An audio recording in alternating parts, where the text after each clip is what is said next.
कैसे हैं आप सभी लोग। उम्मीद करते हैं आप सभी की बहुत अच्छे से बेहतरीन तरीके से एग्जाम की तैयारी चल रही होगी।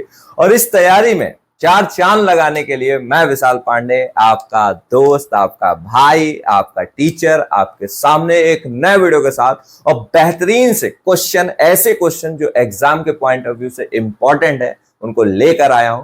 तो वीडियो के अंत तक जुड़े रहिए। और इस समय एग्जाम का आपके ऊपर बहुत ज्यादा प्रेशर है, तो ज्यादा हम लोगों को बातचीत नहीं करनी है, सीधे हम लोग आते हैं क्वेश्चनों की तरफ, उनके कॉन्सेप्ट्स को सीखते हैं। उनसे रिलेटेड जितनी भी इंफॉर्मेशन हो सकती है, बेस्ट से बेस्ट है, वो मैं आपको देने की पूरी क्या है कोशिश करता हूं। चलिए आइए देखते हैं। आपके स्क्रीन पे एक एक करके क्वेश्चन आएगा, आप उस क्वेश्चन को देखेंगे, मैं उसका सॉल्यूशन, उसका कॉन्सेप्ट आप तक पहुंचाऊंगा और हमारा जो भी राइट आंसर होगा उसको यहां पर हम लोग देखेंगे। कह रहा है यदि, पहला क्वेश्चन आपके डिस्प्ले पर आपको दिख रहा होगा स्क्रीन पर, कह रहा है यदि 2x स्क्वायर, बेटा ध्यान देंगे सभी लोग, क्या कह रहा है, 2x square minus 7x plus 3 बराबर 0 के आपको मूलों का योग निकालना है। देखो कोई भी क्वाड्रेटिक इक्वेशन होती है मेरे लाल, तो उसमें अल्फा और बीटा दो उसके क्या होते हैं, मूल होते हैं। जो भी अंग्रेजी माध्यम के बच्चे हैं इनको मैं बता दूं, इसी मूल को इंग्लिश में बेटा रूट्स बोलते हैं। तो आपको ध्यान रखना है कि अगर मुझे अल्फा प्लस बीटा एग्जाम में पूछा जाए तो फॉर्मूला अप्लाई कर देना है माइनस बी बाई ए,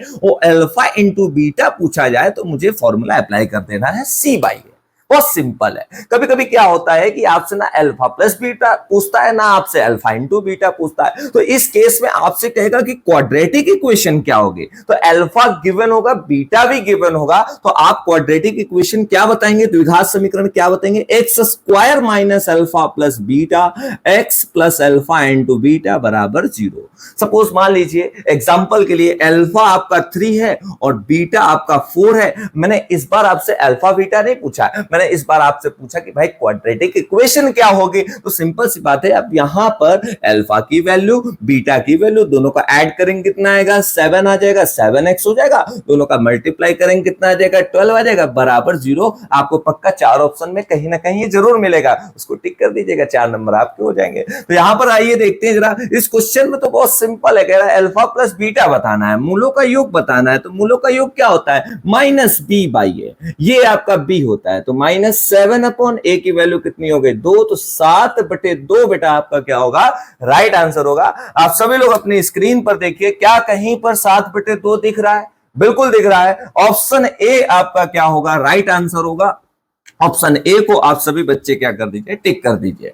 चलिए बेटा, इसी के साथ साथ, इस कॉन्सेप्ट के साथ साथ अब हम लोग नेक्स्ट कॉन्सेप्ट की तरफ चलते हैं। इसमें देखो कितना बेहतरीन क्वेश्चन है। कह रहा है यदि x प्लस 3, देखो कितना गजब का क्वेश्चन है, x माइनस 5 बराबर 0, इस टाइप की कोई क्वाड्रेटिक इक्वेशन है। मतलब ये उस फॉर्म की नहीं है जो x square plus b x plus c होता था, उस फॉर्म की नहीं। तो बनाते हैं बेटा, तो बनाएंगे कैसे, पहले इसका मल्टीप्लाई करेंगे, तो एक्स स्क्वायर इसमें करेंगे माइनस 5x। मेरा पूरा फोकस मेरे बच्चों को बिल्कुल बेसिक से शुरुआत करने पर रहता है। मैं चाहता हूं कि जितने भी हमारे बच्चे हैं, चाहे आपको कुछ भी ना आता हो, बस आप इस उम्मीद से बस वीडियो को देखिए कि हाँ, आज की क्लास में हमारे भैया, हमारे टीचर जो भी हमको पढ़ाने वाले हैं, वो मुझे क्या है, सीखना है। बाकी मेरी पूरी कोशिश रहती है कि आपको बिल्कुल बेसिक से सिखाऊं, एक एक कॉन्सेप्ट सिखाऊं, और आपको लग भी रहा होगा, आपको समझ में भी आ रहा होगा।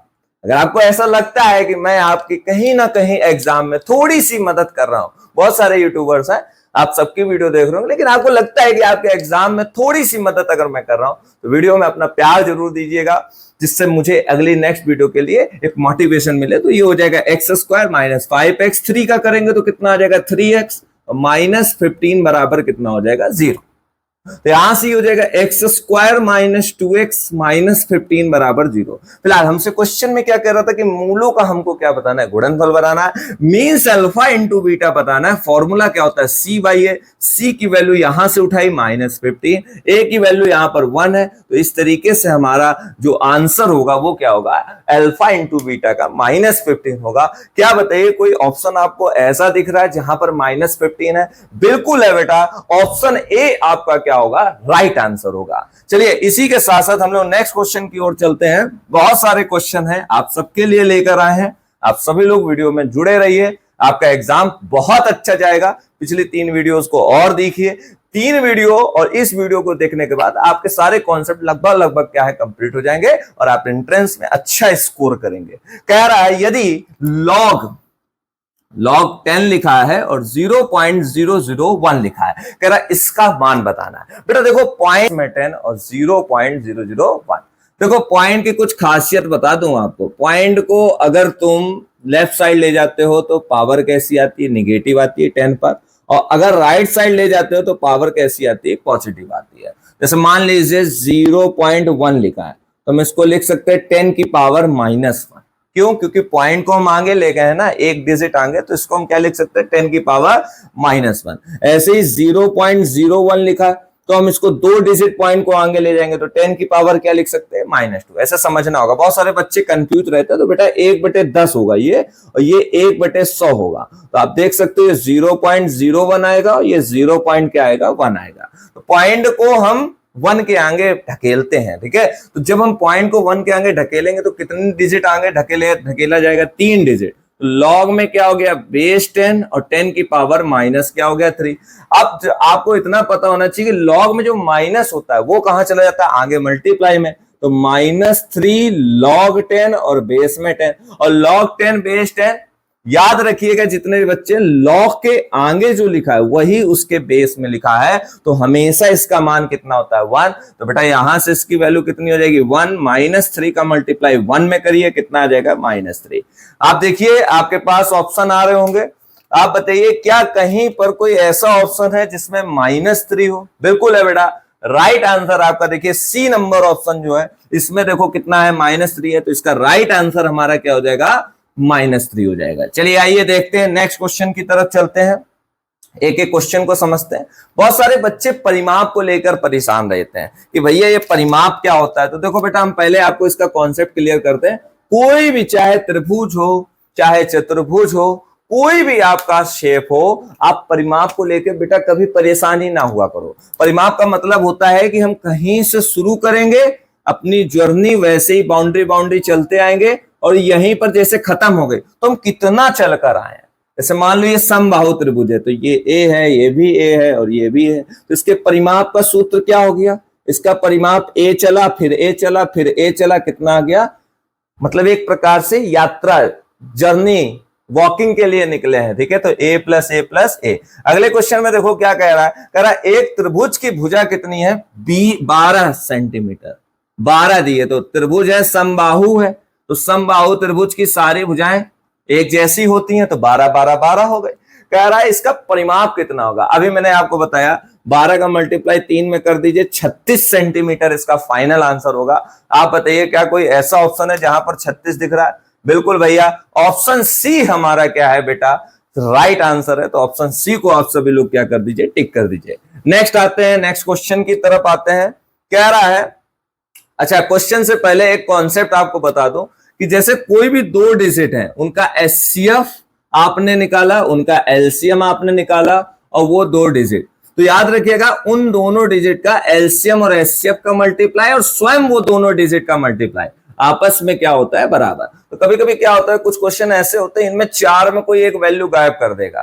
कभी कहेगा कि एलसीएम है, एचसीएफ है, एक संख्या है दूसरी ज्ञात करो। कभी कहेगा दोनों संख्याएं हैं, एलसीएम है, एचसीएफ ज्ञात करो। तो आपको परेशान नहीं होना है, ठीक है। अगला क्वेश्चन कुछ इसी टाइप का कह रहा, 2 संख्याओं का एचसीएफ दे दिया है 12, तो एचसीएफ की जगह कितना लिख दिया, 12। कह रहा है अगला पढ़ते हैं, एलसीएम कितना दे दिया है, 180। कितना दे दिया है, 180। यहां पर देखते हैं, कह रहा है एक संख्या 36 है तो दूसरी संख्या ज्ञात कीजिए। तो बेटा एक संख्या कोई भी हम 36 मान लिए, दूसरी ज्ञात करनी है, तो चलो करते हैं इसको सॉल्व। 12 का 12, 12 24, 12 3 36, 3 से काटा तो 3 से 18। तो बेटा बी का मान कितना आ गया, 60 आ गया। आप ये बताइए दूसरी संख्या कोई ऐसा ऑप्शन है जो 60 से करेक्टेड है? बिल्कुल, ऐसा ऑप्शन जिसमें 60 हो, सी ऑप्शन आपका क्या होगा, राइट आंसर होगा। चलिए नेक्स्ट क्वेश्चन की तरफ आते हैं। ये भी बहुत बार पूछा गया है, बहुत इंपॉर्टेंट है। कह रहा है एक नाव, देखो एक चीज बता दे बेटा, होता क्या है कि जैसे ये धारा होती है, ये नाव होती है, ठीक है। तो कभी कभी क्या होता है कि जैसे हम नाव ऐसे ही पानी में रख दे तो नाव चलेगी, ठीक है। इसका मतलब जो बहाव आ रहा है उसकी भी कोई चाल है। तो बहाव की चाल मान लीजिए हमने बोल दिया y, और नाव जैसे मान लीजिए पतवार हो गई तो हम उसको ऐसे ऐसे चला रहे हैं, तो उसकी भी एक क्या होगी चाल, उसको हम क्या बोल दे रहे हैं x। अब जरा समझिएगा, नाव ऐसे रखिए चलेगी, लेकिन जब हम पतवार लगा देंगे या मोटर लगा देंगे तो और तेज चलेगी, मतलब अब जो स्पीड होगी वो ऐड हो जाएगी। इस स्थिति को बोलते हैं अनुकूल स्थिति। और अगर देखिए बहाव इधर की तरफ है, नाव हम अपोजिट डायरेक्शन में चला रहे हैं, तो मुझे ताकत लगानी पड़ेगी। जैसे हवा चलती है तो आप देखे होंगे ना, उधर से जब साइकिल चलाते तो आपको क्या लगता है, ज्यादा फोर्स अप्लाई करना पड़ता है। तो अब जो नेट स्पीड होगी वो क्या होगी, x माइनस वाई होगी, क्योंकि इस बार आपने क्या किया है, बहाव के विपरीत जा रहे हो। तो अब जो स्पीड होगी ना बहाव के विपरीत, देखो तैरना हो, बहाव जहां चल रहा है उधर तैरना उस डायरेक्शन में तो कोई दिक्कत नहीं, अपोजिट जाना हो ज्यादा ताकत लगेगी, ज्यादा फोर्स लगेगा, उतनी तेजी से नहीं चल पाओगे तो स्पीड कम होगी, उधर स्पीड क्या हो जाएगी, बढ़ जाएगी। तो यहां पर x माइनस वाई होती है, यहां पर x प्लस वाई होती है। इसको बोलते हैं अनुकूल की स्थिति, इसको बोलते हैं प्रतिकूल की स्थिति। अब आते हैं क्वेश्चन की तरफ। कह रहा एक नाव के अनुकूल 15 किलोमीटर प्रति घंटा तथा प्रतिकूल 9 किलोमीटर प्रति घंटा की चाल से चलती है, स्थिर जल में गति क्या होगी। नाव की पूछा गया है, स्थिर जल में गति क्या होगी। तो बहुत आसान है, यहां पर x प्लस वाई अनुकूल है तो x प्लस वाई कितनी हो गई 15, और प्रतिकूल है तो x माइनस वाई कितना हो गया 9 किलोमीटर।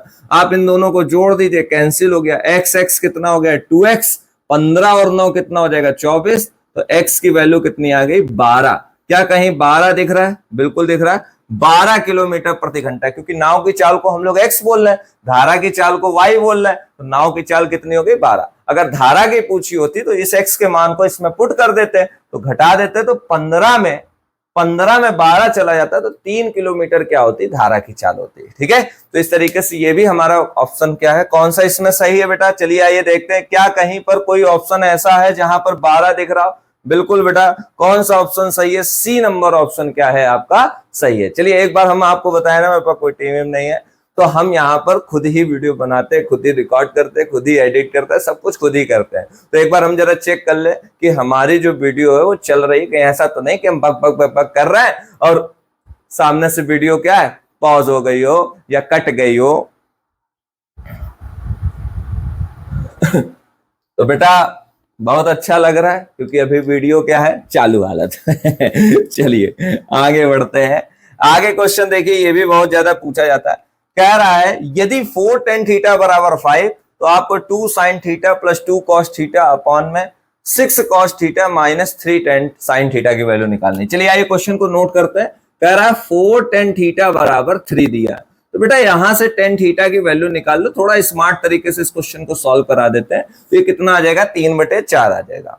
इसके साथ साथ कह रहा है 2 sin थीटा और प्लस 2 cos थीटा अपॉन में 6 cos थीटा और माइनस 3 sin थीटा के अपन लोगों को वैल्यू निकालनी है। देखो इन सवालों में क्या होता है, cos थीटा कॉमन ले लिया जाता है। कॉमन अगर तुम cos थीटा ऊपर से और नीचे से लोगे ना, तो cos थीटा के डिवाइड हो जाएगा। आप फील करो, महसूस करो कि यहाँ पर cos थीटा के डिवाइड हुआ, तो sin theta upon cos theta तो कितना आ जाएगा tan थीटा।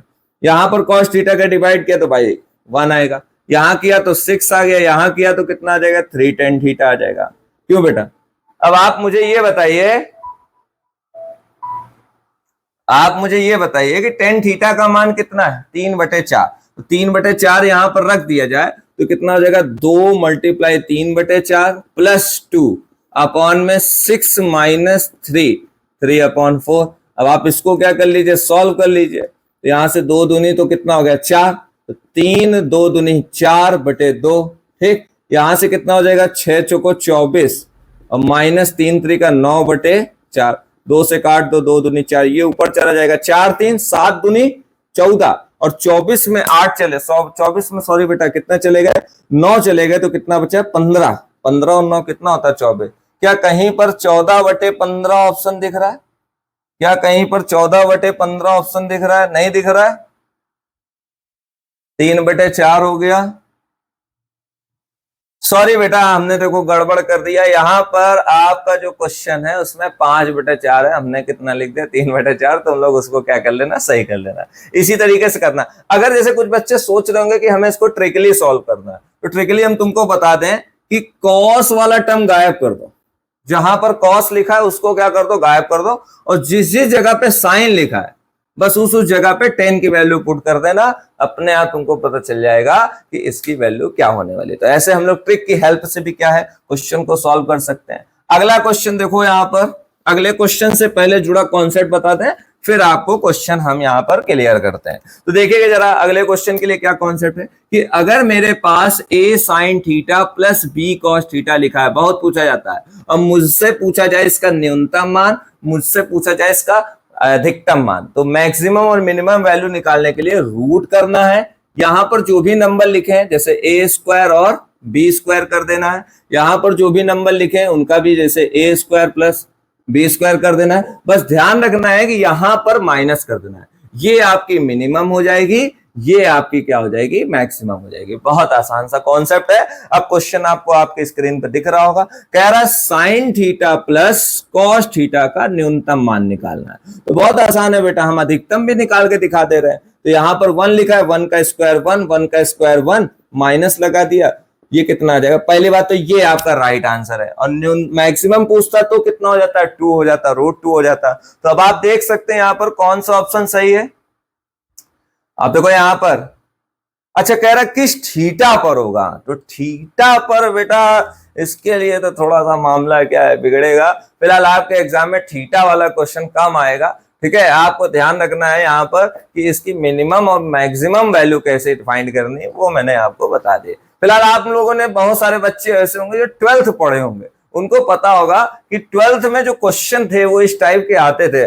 हम लोग मैक्सिमा मिनिमा के क्वेश्चन सॉल्व करते थे एप्लीकेशन ऑफ डेरिवेटिव में, तो उन बच्चों को पता होगा कि कहां पर ये मैक्सिमम होगा और कहां पर ये मिनिमम होगा। अगले क्वेश्चन की तरफ आते हैं। आपको दिख रहा होगा क्वेश्चन आपके स्क्रीन पर, कह रहा है एक त्रिभुज का शीर्ष 3, -5 और -7, 4 है तथा 10, -2 है। कह रहा है इसका केंद्रक यानी सेंट्रॉइड ज्ञात करिए। आइए ध्यान दीजिएगा, सेंट्रॉइड निकालने का बहुत सिंपल सा तरीका है। आप सबसे पहले यहां पर देख सकते हैं, पहला पॉइंट लिख दीजिए 3, -5, दूसरा पॉइंट लिख लीजिए -7, 4, तीसरा पॉइंट लिख लीजिए 10, -2। सारे क्वेश्चन बड़े अच्छे अच्छे आप सभी लिए खोज खोज के लाएं, तराश कर लाएं, दिया निकाल के दिया लेकर गए थे। फिर आप सबके लिए क्वेश्चनों को मैंने वहां पर ढूंढा, क्वेश्चन आ नहीं रहे थे, तो क्वेश्चनों को एक चटका कंटाप लगाया, तब फिर वो रोते गाते क्वेश्चन सब आए हैं। कहते मैं नहीं जाऊंगा, मैं सीधे एग्जाम में मिलूंगा, ठीक है, बच्चों को वहां पर हैरान हो। नहीं, मैंने कहा पहले ही मिलो, फिर उसके बाद बच्चों को क्या एग्जाम में मिलना, ठीक है। तो यहाँ पर कुछ इस तरीके से है। आइए, सेंट्रॉइड निकालने का तरीका क्या होता है, बहुत सिंपल है। ये सेंट्रॉइड होता है, निकालने का तरीका क्या है, जितने एक्स हैं उनको सबको काउंट करो। तो 3 और 10 13, ये भी प्लस करना है तो प्लस, तो भैया माइनस है तो माइनस लगा दो, और जितने वाई है उनको काउंट कर लो, -5, -2, -7, और ये कितना हो गया, -7 + 4 हो जाएगा, बटे 3 को जोड़ा है ना, 3 लोगों को जोड़ा है तो बटे 3 कर लो। तो 13 में 7 गया तो 6/3, और -7 और 4 3/3, तो ये कितना आ जाएगा 2,1, क्योंकि 3 तो नहीं 6, 3 है कम 3। तो क्या कोई ऐसा ऑप्शन अब आपको दिख रहा है जहां पर 2,1 लिखा हो? फिलहाल इस क्वेश्चन में ऑप्शन ही नहीं है, तो इसलिए आप सेंट्रॉइड निकालने का कॉन्सेप्ट जानो। जितने x हैं मींस x1 + x2 + x3/3 कर दो, और y1 + y2 + y3/3 कर दो। इस तरीके से आप सब मेरे प्यारे बच्चों सेंट्रॉइड क्या कर सकते हो, निकाल सकते हो। नेक्स्ट क्वेश्चन की तरफ आते हैं। आप सभी को स्क्रीन पर दिख रहा होगा क्वेश्चन क्या कह रहा है, कह रहा है x = y, वाह भाई वाह, कह रहा है x = y और y बराबर कह रहा है √3x + 2 के बीच का कोण निकालना है। कोण निकालने का बहुत सिंपल सा कॉन्सेप्ट है कि आपको tan थीटा का फॉर्मूला अप्लाई करना है। फॉर्मूला होता है m1 difference m2/1 + m1 m2। प्रवणताएं पता होनी चाहिए। तो भाई अब बात आती है कि इसकी प्रवणता कितनी है, तो इसकी तुलना y = mx से करा लो, तो m की वैल्यू हो गई 1, इसकी प्रवणता तो पता चल गई। भाई यहां पर कितना है, 1 है, तो इसकी प्रवणता हो गई m। अब बात आती है इसकी, तो इसकी तुलना करा लो y = mx + c से, तो m की वैल्यू कितनी आ गई, √3। कभी कभी कुछ बच्चे ऐसे होते हैं जो कहते हैं कि भैया हमें स्लोप निकालना नहीं आता है। तो देखो हम तुमको बता दें कि जैसे कोई लाइन है, फॉर एग्जाम्पल के लिए कोई लाइन है, यहां पर लिख दे रहे हैं ax plus b y plus c बराबर 0, इसकी जो स्लोप होती है वो माइनस ए अपॉन बी। घबराने की जरूरत नहीं, जैसे यहां पर तो चलो ठीक है तुमको ये पता है, लेकिन अगर मान लो हम इससे कहीं निकालने के तो माइनस ए अपॉन बी। माइनस ए अपॉन बी का मतलब क्या है, माइनस लगाना है एक्स के आगे जो है, पहले तो इसको सही फॉर्म में लिख लो, सब कुछ इधर ले आओ, तो एक्स माइनस वाई बराबर 0। अब देखो फॉर्मूला क्या है, एम बराबर ए क्या है, एक्स का साथी, बी क्या है, वाई का साथी। तो एक्स का साथी कौन है, 1, बी वाई का साथी कौन है, -1। ठीक है, तो यहां पर तो 1 था ना, तो ये -1 अपॉन -1 कैंसिल हो गया, तो कितना आ गया 1। अब आप देख सकते हो यहाँ पर 1 कहां पर है, 1 कहां पर है, 1 कहां पर है। ठीक है, देखो हमने यहाँ पर भी स्लोप कितनी निकाली 1, वो कंपेयर रूल लगा के इसकी स्लोप निकाल दी। अब ये बताओ ये बड़ा कि ये बड़ा, ये बड़ा है, फॉर्मूला लगेगा √3 -1 अपॉन में 1 प्लस, बड़े से छोटे को क्या करते हैं -3, ये हो जाएगा √3 -1 अपॉन √3 + 1। आप सबको पता है ये किसकी वैल्यू होती है, ये किसकी वैल्यू होती है, ये tan 15 की वैल्यू होती है। किसकी वैल्यू होती है, tan 15। तो इस तरीके से थीटा हमारा कितना आ जाएगा, 15 डिग्री। तो आप मुझे बताइए कोई ऐसा ऑप्शन अब आपको दिख रहा है कि जहां पर थीटा 15 डिग्री हो। बिल्कुल बेटा, ऑप्शन ए आपका क्या हो जाएगा, राइट आंसर हो जाएगा। ऑप्शन ए आपका क्या हो जाएगा, राइट आंसर हो जाएगा। नेक्स्ट क्वेश्चन की तरफ आते हैं। कह रहा है एक ट्रेन, गजब का क्वेश्चन है, एक ट्रेन 72 किलोमीटर प्रति घंटे की चाल से चल रही है।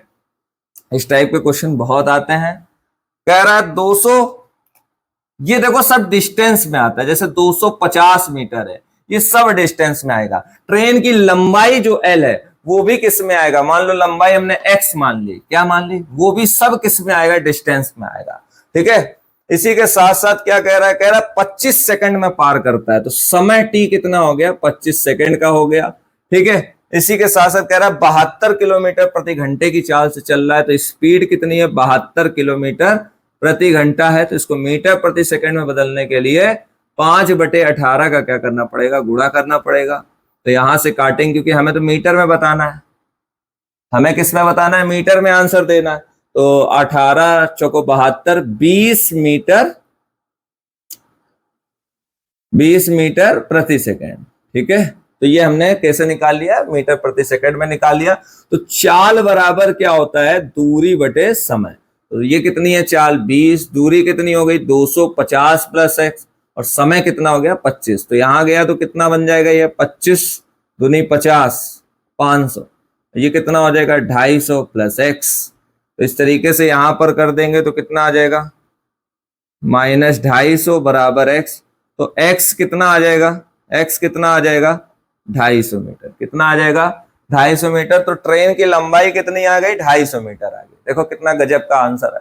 ठीक है, तो ऑप्शन हमारा फिर कौन सा सही हो जाएगा, बी नंबर क्या है, सही हो जाएगा। अगले क्वेश्चन की ओर आते हैं।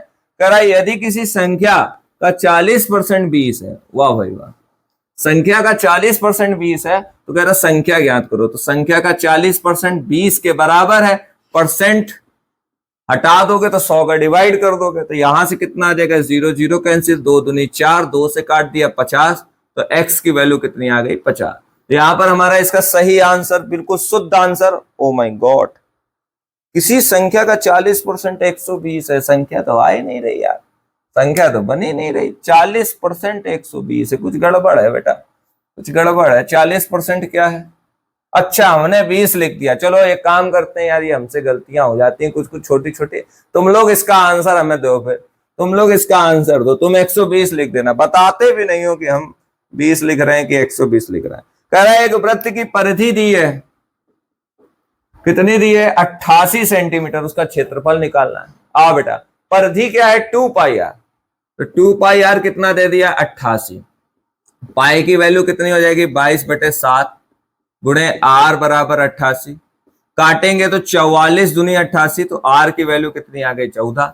आपको उसका क्या बताना है, क्षेत्रफल, तो πr², पाई की वैल्यू 22/7, 14 गुणे 14, 7 दूनी 14 दूनी 28 गुणे 22, यहां से हो जाएगा 8 दूनी 16, 2 दूनी 4 5, फिर 28 दूनी कितना हो जाएगा 56, इस तरीके से 6 1 6, 616 सेंटीमीटर स्क्वायर। कौन सा ऑप्शन सही है मेरे प्यारे बच्चों, ऑप्शन ए आपका क्या होगा, बिल्कुल राइट आंसर हो जाएगा। ठीक है, तो इस तरीके से करिए। कुछ क्वेश्चन ऐसे हैं वो अभी मैं फिर से आपको कराऊंगा। सारी वीडियो में अपना प्यार देते रहिए। मिलते हैं नेक्स्ट वीडियो में। उम्मीद करते हैं कि हमारी जितनी भी वीडियोस आ रही हैं इनसे आप सभी को बहुत हेल्प मिल रही होगी। अगर आपको लगता है कि हाँ कहीं से भी थोड़ा सा भी अगर मैं आपके एग्जाम में आपका हेल्प कर रहा हूं, तो आप वीडियो को क्या कर दीजिए, लाइक कर दीजिए। कमेंट करके मुझे जरूर बताइए कि आपको कैसी वीडियो लगी, और जिससे अगर आपको अच्छा लगा, आपको सब कुछ समझ में आया, तो आप जरूर कमेंट करिए। अगर कोई भी प्रॉब्लम है तो आप उसको कमेंट करिए, मैं उस पर सुधार करूंगा। आज के लिए इतना ही, मिलते हैं नेक्स्ट वीडियो में। बढ़िया करिए, अच्छा करिए, मस्त रहिए, दुरुस्त रहिए, स्वस्थ रहिए।